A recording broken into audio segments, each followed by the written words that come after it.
안녕하세요. 바이오스펙트럼 선인연구원 이한송입니다. PCR이 피부가 타는 이유에 대해서 설명해준 지난 영상 다들 보고 오셨나요? 예고했던 대로 이번 영상에서 제가 소개할 원료는 미백 효능을 지닌 플라코딘입니다. 각자 다양한 피부 고민을 가지고 계실 텐데요. 그 중에서도 밝고 티 없는 피부는 많은 사람이 가지려고 노력하는 것이죠. 어둡고 칙칙한 피부는 태양에 과도하게 노출되거나 나쁜 생활 방식, 심지어 스트레스와 같은 많은 요인에 의해 야기될 수 있습니다. 이런 외부 조건에서 어떻게 하면 깨끗하고 완벽한 피부색을 가질 수 있을까요? 오늘은 이런 고민을 해결하는 방법에 대해서 이야기해보려 합니다.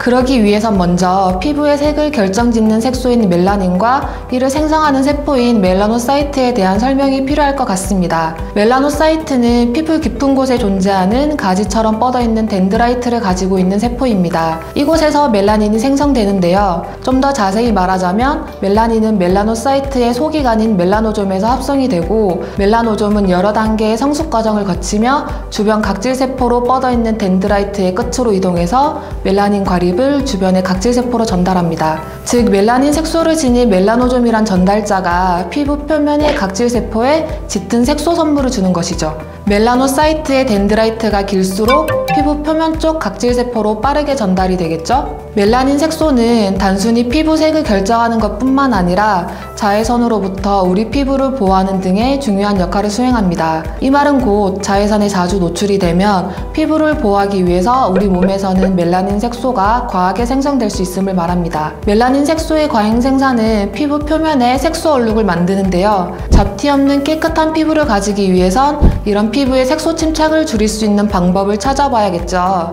플라코딘은 이런 고민 해결을 위해 앞서 설명해드린 멜라노사이트의 덴드라이트를 통한 멜라닌 색소 이동에 집중해 보았습니다. 플라코딘의 자세한 효능 설명에 앞서 플라코딘 원료에 대한 설명을 해드릴까 합니다. 플라코딘은 한국, 일본, 중국 등 동북아시아 등지에 분포하는 초롱꽃과 여러 해살이 뿌린 도라지의 뿌리 추출물에서 개발된 원료입니다. 도라지의 보라색 또는 흰색의 꽃은 만개하기 전에는 공기가 들어있어 마치 풍선 모양을 하고 있는데요. 이 때문에 영어권에서는 벌룬 플라워라고 불리기도 합니다. 전통적으로 도라지 뿌리는 반찬이나 간식, 차 등으로 만들어 먹어왔는데요. 호흡기 질환과 폐질환을 위한 보조식품으로 많이 사용이 되었습니다. 특히 한국에서는 10년 넘은 도라지가 어설픈 인삼보다 낫다라는 말이 있을 정도인데요. 도라지가 얼마나 많은 양의 서포닌을 가졌는지가 짐작이 가는 말이죠. 도라지가 가지고 있는 생체 활성 성분은 다양합니다. 도라지는 여러 종류의 플라보노이드, 글라이코사이드, 트리테르펜 사포닌 등의 생체 활성 성분을 가지고 있는데요. 그 중에서도 주가 되는 성분은 트리테르펜 사포닌의 일종인 플라티코딘 D입니다. 플라티코딘 D는 항염증, 항암, 콜레스테롤 저하, 면역 반응 증가 등 다양한 효과가 연구를 통해서 알려져 있는데요. 이번에는 플라코딘이란 원료를 통해 이 성분의 미백 효과와 관련된 연구 결과를 설명해 드리려고 합니다. 그럼 저와 같이 플라코딘의 미백 효능에 대해서 알아볼까요? 멜라닌을 합성하는 세포인 멜라노사이트에 독성이 없는 농도의 플라코딘과 다른 미백 기능성 물질을 처리한 후 멜라닌 함량의 변화를 관찰하였는데요. 플라코딘 처리 시 세포 내 멜라닌 함량이 감소함을 확인할 수 있었습니다. 특히 멜라닌 전달을 억제하는 물질인 나이아신아마이드와 비교해 봤을 때에도 플라코딘이 더 효과적인 멜라닌 생성 억제 효능을 보였습니다.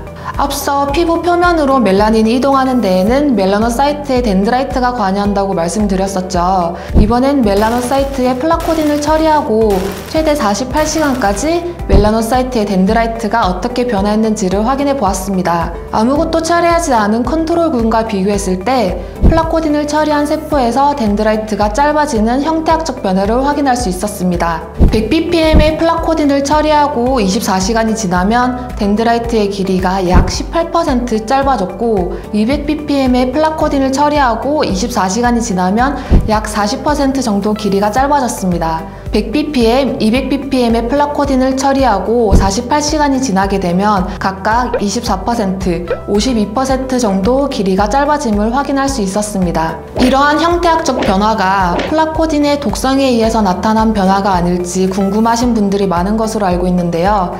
플라코딘의 액티브 성분인 플라티코딘 D를 멜라노사이트에 처리했을 때 짧아졌던 덴드라이트가 플라티코딘 D를 제거한 후 신선한 배지로 교체하여 키웠을 때 다시 길어지는 것을 실험을 통해 확인하였습니다. 이 결과를 바탕으로 플라코딘에 의해 짧아지는 덴드라이트의 형태학적 변화는 독성에 의한 변화가 아닌 플라코딘의 덴드라이트 수축 효과임을 알 수 있었습니다. 임상 실험 결과에 대해서도 설명해 드리려고 합니다. 평균 46세 여성 참가자 12명을 대상으로 진행이 되었고요. 총 3주, 6주간의 사용 후 표피와 심부의 색소 침착 정도와 멜라닌 양을 측정해 보았습니다. 흔히 기미라고 부르는 표피와 심부의 색소 침착은 안면 촬영 장치를 이용하여 측정을 하였고요. 플라코딘이 함유된 제품을 6주간 발랐을 때 표피 색소 침착이 최대 24%가 감소함을 확인할 수 있었습니다. 피부의 멜라닌 양은 피부의 주름, 질감 등의 모양과 색소 침착과 관련된 여러 매개 변수를 분석할 수 있는 장비를 이용해서 양측의 눈가 부위를 촬영하였는데요. 제품의 사용 전과 비교하여 플라코딘이 함유된 제품을 사용하고 6주가 지났을 때 눈가 주위의 멜라닌 양이 감소하는 모습을 확인할 수 있었습니다. 지금까지 플라코딘의 미백 효과에 대해 설명해 드렸는데요. 플라코딘은 논문과 특허를 통해 미백 효과를 인증받은 제품입니다. 깨끗하고 잡티 없는 피부 관리를 위해 플라코딘이 유용하게 사용되었으면 좋겠습니다. 지금까지 바이오 스펙트럼 이한송이었습니다. 이번 영상이 도움이 되셨다면 구독과 좋아요 부탁드립니다. 감사합니다.